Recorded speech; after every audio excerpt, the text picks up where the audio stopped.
In Indian society today, nobody likes a successful woman. That's a fact. Why? No. The thing is, if you see a man of potential, he feels like, oh, she's too independent, she doesn't need me, I won't be able to control her. And this is well proven by research. I mean, women want beauty, resources, money, fame, or influence, but what we really want is stability. Stability is less about... You once said that marriages in India will reach their end. By 2040, the institution of marriage will not exist in India. If today 95% of adults are married, that number will drop to 10 or 15%. Parental pressure, son, what's your plan for marriage? Is one of the top 3 reasons for anxiety and stress. Definitely, someone is building a business called Rent a Boyfriend. So all the women who go to these functions for just one day, he will pretend to be your boyfriend so that no one bothers you at the event. In this generation, dating has become normal. All these things are happening, and yet Gen Z is having the least sex among all generations. I think for a generation, if they have to be really sexually active, it's important to have stable relationships. When you don't have stable relationships, sexual activity gradually decreases. If you look at the male side as well, the iGirlfriend has become a huge market because men are lonelier, and it's more difficult for men to get a girlfriend than for a girl to get a boyfriend.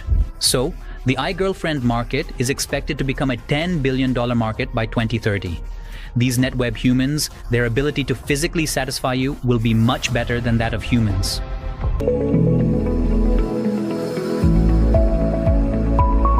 To be honest, starting 10 funny with you feels very strange indeed. So, during our last conversation together, you made a sort of interesting statement, a prediction, I'm not quite sure how to put it, like this prediction you gave to me that was very striking and stayed with me. It's really shocking, or I wouldn't just say shocking. Also, it's this statement that I've been thinking about quite a lot, about which you spoke about quite a bit, that marriages in India are predicted to end by the year 2057 at the very latest. But why exactly would marriage end in India? For almost everyone here, as soon as a child is born, the very first thing on the parents' minds, if it's a girl, it's about how to get her married. If it's a boy, it's about how he will get married. That's it.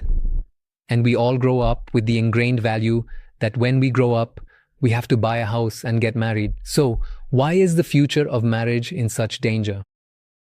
So first, I want to tell you that by 2040, marriage as an institution will not remain in India. It will be very rare. If today, 95% of adults are married, that number will drop drastically to 10 or 15%. And before we go into the reasons, I want to tell you what the global trends are. Because if we first study the US and China, the same trends will come to India in 5 years. So there is a research study from the US, which is a very interesting study. So this came out in 2019, conducted by Morgan Stanley. And they said that 45% will not be married by 2030. 35% of women will not be married by 2030. There are many reasons for this. If girls don't get married, then obviously boys won't get married either. Obviously. Why is this? We'll get to that soon. That's one statistic for 2000. This study was from 2019. Interestingly, look at what's happening in China. This fascinates me. Indian culture, Chinese culture is similar. Fake. And over there, family traditional values. Traditional values. Asia is a high context culture. It's fascinating what's happening in China. One thing that's happening is the marriage market is crashing. So this year as well, The Economist published an article stating that the number of marriages is the lowest since 1979. In the past 46 years, there haven't been so few weddings. The first data point to consider. Number 2 data point, which is quite alarming. The maximum number of divorces are happening. 2.8 million divorces are happening in China, which is the highest level seen in about 15 years. Every year, this latest figure is 2.8 million, and it is the highest. And what is particularly fascinating about China is, because the government does not want marriages to collapse, what is the government doing there? First, the government imposes a cooling off period, meaning that it does not allow a divorce within the first 12 to 18 months of marriage. So at every point, the government is pushing you to stay in the marriage because their birth system is crashing, the population is declining. Number 2, it doesn't allow alimony. Everyone thinks that many marriages break up because of alimony. So in 2011, China introduced a rule that whatever you put into the marriage, you can take out in the same ratio. So the concept of alimony was removed altogether. Despite this, the government is pushing at every point, and even in the media, the government talks about what an ideal family is, building a male-female children narrative. And in China, the entire media is controlled. Despite this, divorces are super high and increasing. The number of marriages happening, it's happening in the US, it's happening in China. Now comes the reason, the most important reason is that 70% of divorces are being initiated by women. Women are deciding whether to get married or not. Women are deciding whether to get divorced or not. And it is fascinating. Their mindset in the US, China, and this trend, which I'm about to talk about, you can now see in India as well. Even now, you will see it. Women are driving this conversation in terms of why this is happening. If you look at it exactly, if you were to ask me, I'll give you 5 specific words. There's a lot of depth here, but let's go through them one by one. The first one is independence. The second is patriarchy. The third is social media. The fourth is expectations. And the fifth one is delusion. These are the 5 key words that are currently determining exactly why women don't want to marry. So you're saying that globally, there's a trend of not getting married? Crash. People, the marriage market is crashing. Divorces are increasing a lot and people aren't getting married at all. Research shows by 2030, nearly half of women stay single globally, from America to China. Right. Regarding the reasons, those 5 words I mentioned broken down give us 11 reasons. Do you think this will eventually take place in India too? India is the most deeply marriage-obsessed country in the entire world. How could marriage collapse in a country so obsessed with it, even though it's already happening elsewhere in the world? Maybe it won't happen in India. If you look at this trend, and I'm going to share some research as well, but in urban India, if you observe, there are many women over 30 who are competent, good-looking, have great personalities, and are single. Not out of compulsion, but by choice. So while this trend may still be small in scale and percentage, it is visible. I found a survey of 12 that was very interesting. So in 2023, YUG conducted a survey of urban Indians. All right. And in that, people said, 40% of people said that marriage is not at all important for them. 40% of urban Indians, this is research from India, Women. marriage is not important. And in cultures like India, this is really crazy because as you mentioned, when a girl is born, from the very beginning it said, one day you'll get married, at your wedding this will happen, you'll go to another house. And then suddenly people are saying, we don't even want to get married. And this is a 2023 survey. This is happening. So why is it happening? Let me tell you about another survey. According to another survey by India Lens Better Half, 67%, so 2 out of 3, have now said that the number one priority in their life is financial stability, and marriage will be considered later. And there are many underlying drivers for this, we'll get to that. But essentially, this is an Indian trend that is now emerging in India as well. And if you look around, there are so many people who are single, 30 plus, 35 and above, and are very good in the marriage market. Whatever our traditional definition is, not getting married, some by choice, some by other things, we'll see. And you can see this all around you. Don't feel attacked. For you, it's like 10,000 people's. Yeah, I don't want to get married at this point, and I don't even know why. This is the current situation for every person, actually. If you look at one of the primary reasons I feel this way, and a trend I'm seeing among my friends and many people I know, is intense parental pressure. Like, what's your actual plan for marriage? This is consistently one of the top 3 reasons for anxiety and stress in our lives today. Because so many people I know avoid going to family gatherings, they're truly afraid. They just don't want to maintain too many relationships, simply because they know they'll inevitably be asked this exact question over and over again. Do it. And those who are confident, like me, shameless and stubborn people, are lucky in a way. But 95% of the majority of people don't want to go. I don't want to deal with this pressure because probably they don't want to do it. After a while, for many people, it even turns into aversion. Like with so much pressure, they just don't want to do it. That's definitely correct. That's also a driver. There is something very interesting. Someone built a business around this. Did you know A business called Rent a Boyfriend started in India and has actually become huge in Japan. It's for doing this. For such situations, because Japanese culture is also very family oriented, so all the women who go to these functions, like you described, they rent a good looking guy for a day. He will pretend to be your boyfriend so that, as you said, no one bothers you at the function. 2 startups have started in this space in Bombay and Bangalore. Boyfriend Now. In India, you can't rent a girlfriend because of safety issues. You can do that. The Rent a Boyfriend model has started exactly for the use case you have just.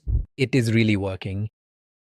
You see, when this finally becomes a unicorn, then we'll know exactly what you just described about the business, and there will be a lot of demand for it. A whole lot of demand.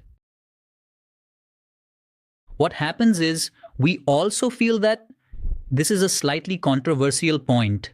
The edge in Indian society is that nobody likes a successful woman. This is a fact. It's a fact. Nobody really likes a successful woman In India? in India. Why? If we look at a woman who is self-made, who studied on her own and became a chartered accountant, who is earning good money on her own, 20 lakhs, 30 lakhs, 40 lakhs, maybe she even owns a house, but nobody likes her, and they'll tell you why. If you see a man, a potential husband, he feels like, man, this is too much. And this is backed by research. Gunner's research, we'll talk about it. He thinks, she's too independent, she doesn't need me, I won't be able to control her. I'm telling you this very candidly, but all of this is backed by numbers. Number 1. Number 2, the previous generation, that woman thinks, well, it didn't happen for me, did it? Why should she lead such a good life? I sacrificed so much, my life didn't turn out that great, but she's living life on her own terms, so nobody likes that.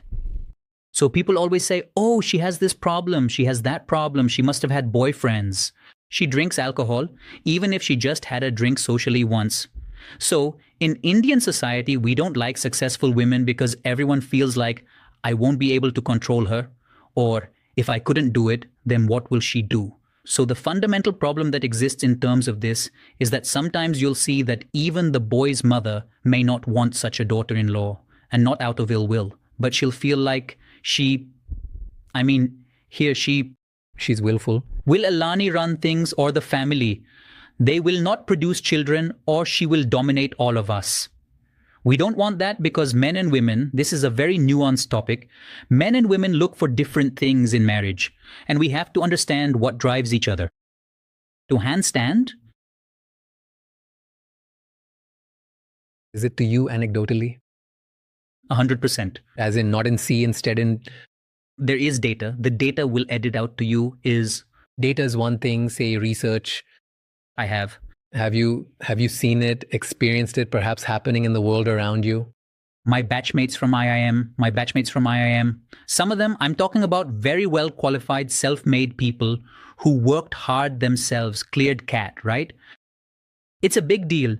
Some of them come from very poor backgrounds, from villages, couldn't even speak English properly, overcame all those challenges, then went on to dominate, to earn money, bought a flat somewhere in Bombay. It's a huge achievement. She lives on her own terms and earns what she wants, staying independent. Exactly. So, for example, if she is earning 4.5 million, then there is something else that is also important when we look at dating. So, women typically date the same and higher. That's the wiring of their subconscious mind. So, if she is earning 4.5 million, she will only date someone earning 4.5 million or more. Now imagine if the person earning 6 or 7 million doesn't want to date her. So she feels, I'm educated, I'm smart, I'm in shape, I have a house, I'm established, I make good conversation. And she's looking for someone earning 7 million, a good 7 million. Think about it, to me, your 4.5 million means nothing. I want a simple, family-oriented person. You can work, but I don't want such an independent woman. I want a normal, educated, earning woman, but someone who is gentle and will get along. There's a lot of misunderstanding in this. So just because you're doing well doesn't mean you. And this is why a lot of high-performing women are not able to get the people they want in terms of that. And this is a reality we're seeing everywhere. We're seeing it. We've seen this about men. This is society. All right. It is really nothing at all, to be honest. I can understand that even I am not wanted by my mother-in-law, father-in-law, or the family because their thinking is traditional, conservative. They have traditional values. Like they don't want a daughter-in-law who works too much or is too dominant. That can be a mindset which even old-fashioned so-called educated men have. Exactly. So let us begin by looking at the basics. So, what a man or a woman truly wants, let's start at the most fundamental level. All right? You remember last time we spoke, we talked about the subconscious brain. Like, our subconscious brain controls our entire body. And this is a well-proven research finding that the question of what men want and what women want has always been the same, and it's not going to change. Men want beauty, women want resources. What does this mean? A man says, I want a beautiful girl. That is the first criterion. The rest are different. And beautiful doesn't mean she has to be Miss Universe. Now, you just need to be average because a man is always thinking, I want to have a family in the future. Beauty is a symbol of fertility, so he wants to start a family. This is what men and women want. A woman wants resources. Resources mean there should be money or fame or influence. Because in their minds, evolution has designed us in such a way that we need stability, and stability comes with money. So, a man wants beauty, while a woman wants money. For a man, money is not the number one driver. So, when a man is marrying, let me give you an example. For example, a girl is earning 4.5 million, and in her mind, her dating pool is already so small because she can't go below 4.5 million, she has to look upwards. She looks at someone earning 7 million and says, I'm perfect for you. Tell me 7 million, I don't care about your salary compared to mine. I wanted beauty from you. I wanted beauty. I wanted someone who can manage the home. I don't want too much independence. I don't want an overly argumentative girl. You stay, man, also needs peace. I want someone who works, who is educated, but also brings peace. Now, this woman can't get married below her level, and she won't marry above her level either. How will she get married? That is why she is single, so the man can marry anyone. If you are a man, you can get married at any level, you can marry anyone. But the woman can't marry anyone because their requirements are such that they only want to marry higher, and the higher ones marry them. That's why there are a lot of issues. Just imagine if she does not get married. So let me tell you, I once did a very interesting experiment in an event, and Bangalore has a very progressive crowd. The girls who came there, this was in that batch, I asked a question. Who will you marry if there are only 2 men left in the world and you have to get married? You have to pick one. I gave option 1. He is a McDonald's cashier, earns 12 to 15,000 rupees a month, but literally has God's hand on him. He is God, literally. He will give you whatever you want, listen to you, talk to you, counsel you, will always be available, 12 to 15. From the heart, he is a truly remarkable and great person. Literally like God. Even God couldn't create a better human being than this. That's number 1. Number 2, the other option is a unicorn founder. He looks completely average, is rude, might say a few things to you in public, won't give you time, will ghost you entirely, might ridicule you a bit, but he owns 100 crore rupees. Now you have to choose. These are the only 2 options. Over 50% of people say they want the unicorn founder, and that's how it is. And this is not even a surprising statistic, because that's all the conscious human brain talking. This is well researched. Ask people to choose between a cashier and a unicorn founder, and they'll pick the founder, but explain the traits of each. After that, even then, describe literally. If you talk, for example, this particular individual is the personification of that God, and he's extremely rude. He's not even good looking, his hair has fallen out, and his large belly sticks out quite a bit. He's not physically attractive at all, but we still want him. Why? Your subconscious brain is making the decision that we want resources. For those earning their own way and independent, who can earn, who are independent. Most progressive women say this, and there's nothing right or wrong about it. The brain has made us this way. The brain has made us like this. I used the same logic in a classroom once. I gave them 2 options and I said, imagine you have to get married right now and you must choose between these 2 specific options. The choices are as follows. Option number 1, she works at McDonald's, earns 15,000 rupees a month, is very cute, very charming, and is always extremely well behaved with you. Option number 2, she is a professional girl from Bangalore. If you earn 4 million, she earns 5.5 million. She is very strong-headed, highly opinionated, and average-looking. So, Who exactly will you choose? There is only 10% on one side, so. And this is again driven by the subconscious. There's no right or wrong in this. I prefer beauty and peace. Women prefer resources. And this has been going on for thousands of years, and it will continue for thousands of years to come. This is how the subconscious brain has historically evolved, and this is one of the primary reasons why a lot of independent women are often not able to easily enter into marriage.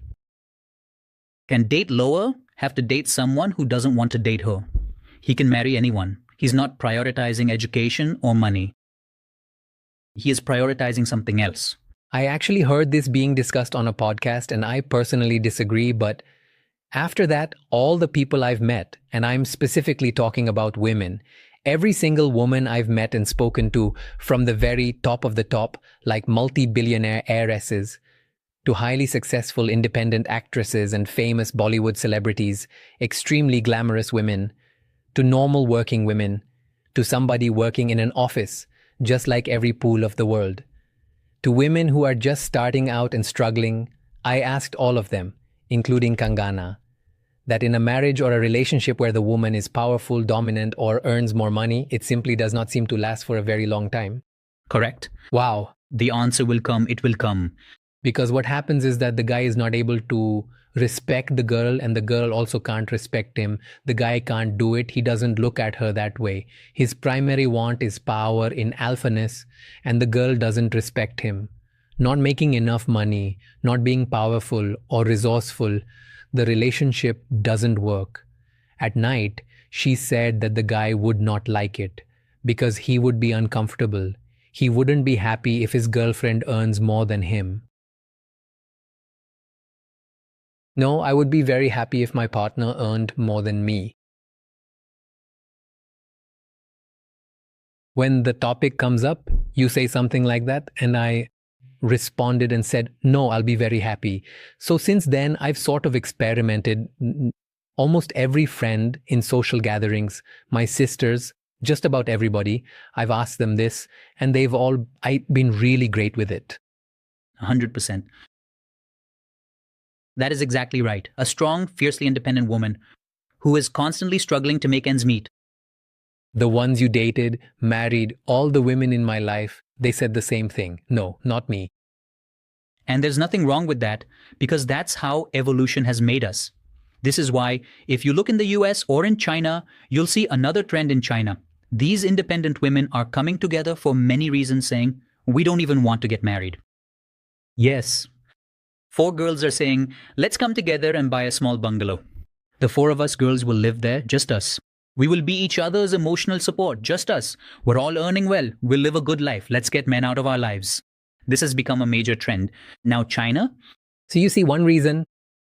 You asked why marriages are breaking, why they will continue to break, and why by 2040, 50% will be over.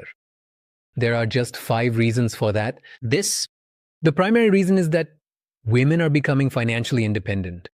Correct. So today, women are earning much more money, becoming more powerful, becoming more resourceful, and as this trend continues, marriages will keep dissolving at an increasing rate. Correct. Because what happens is, earlier if a girl thought, why should I get married? We're not financially well off, so marriage will provide stability. Now the girl is thinking, I'm earning so much myself, I'm educated. What are you bringing to the table? What will you provide? What are you bringing to the table? I have money, I have fitness, I have looks, I have education too. What are you bringing on the table? This is exactly why a lot of modern women are starting to believe marriage is not what it used to be. This is why women think this way, no matter how much you say otherwise. A girl's life is very difficult. One is what we call the Periyar type. A girl is going to the office and she already has these qualities at work. Forget about India, let me tell you the numbers for the US.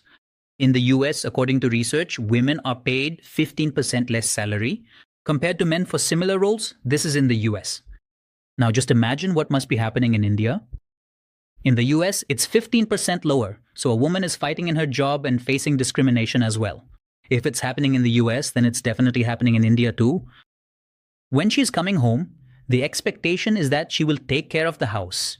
Even if she doesn't do the work herself, even if there's domestic help, she is still expected to manage the home, isn't it? A woman is thinking, I have to work all day at the office and then also do all the work at home. And the other thing is, whenever it comes to making a sacrifice, the woman will be expected to sacrifice. Let me give you an example. I did this poll again in Bangalore, where I study. I took one couple, the woman, again, remember, a very progressive woman, one of the most progressive in India. She has come there to study. I told them, the girl is in Bombay and the boy is in Delhi. You can't change jobs. You have to live together, but you can't change jobs.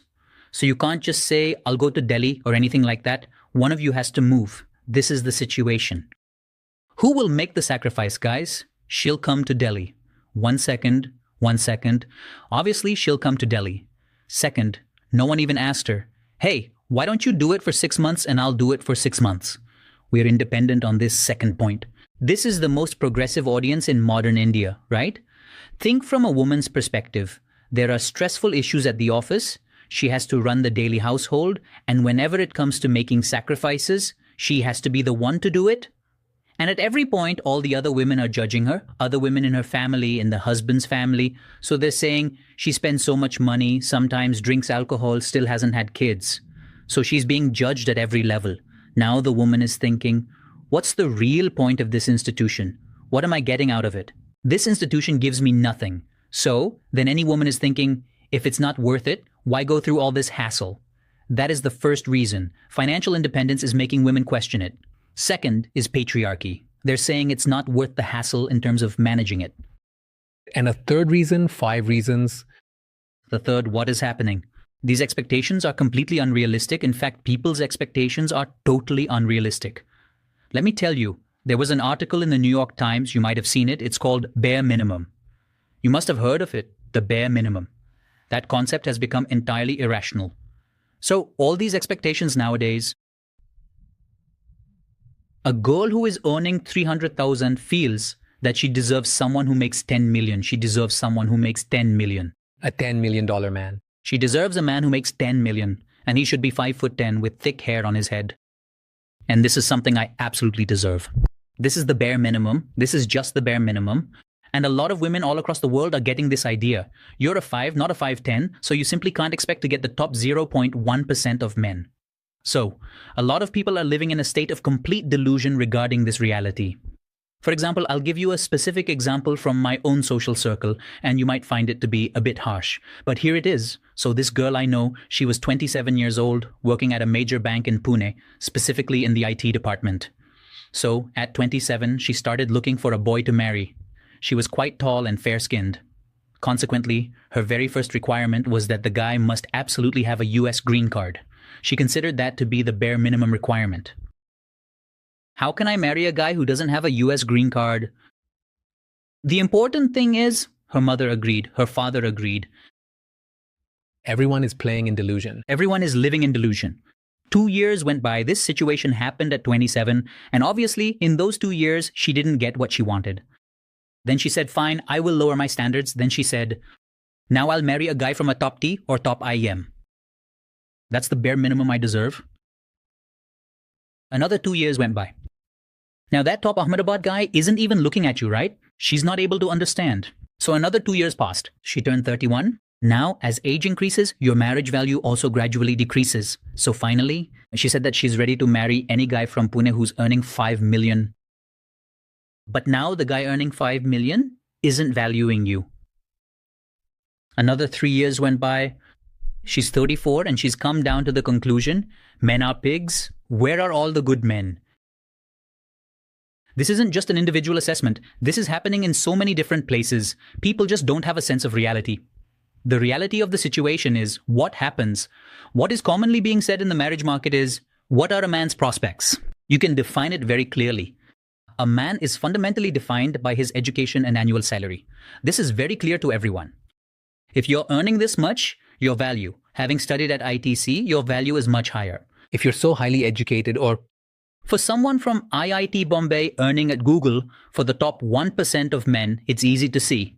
Everyone knows a man's value is based on many things. So for women, a lot of beauty lies in the way she talks, the way she moves, and so on itself. state the salary and things like that. A woman doesn't know. I'm a man who's 9 out of 10. or 5 out of 10 or 10 out of 10. And everyone keeps telling her, no, this is just the bare minimum. Even if you earn 3 lakhs, but if you do 1 crore, then that's the bare minimum for you. How can you settle for less?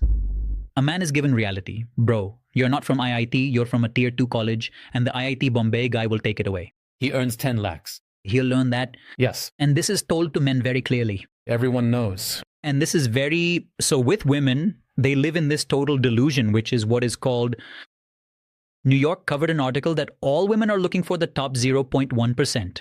They are living in major delusion and they think that they are deserving. But no one is asking the question, why would that top 0.1% even look at me? And as a result, then they come to the conclusion, when time has gone by, that all the good men are stupid and men are not available. So that is one of the big reasons in terms of delusion that is happening. And in this, it's not even the girl's fault, I would say. Even her parents are encouraging her in this. Society all around. Everyone is encouraging her, saying, since you earn 3 lakhs, you deserve someone making at least a crore. Via Instagram. Next point, social media. Next point, social media. I don't know if you've seen those reels where someone goes and asks a girl, how much should your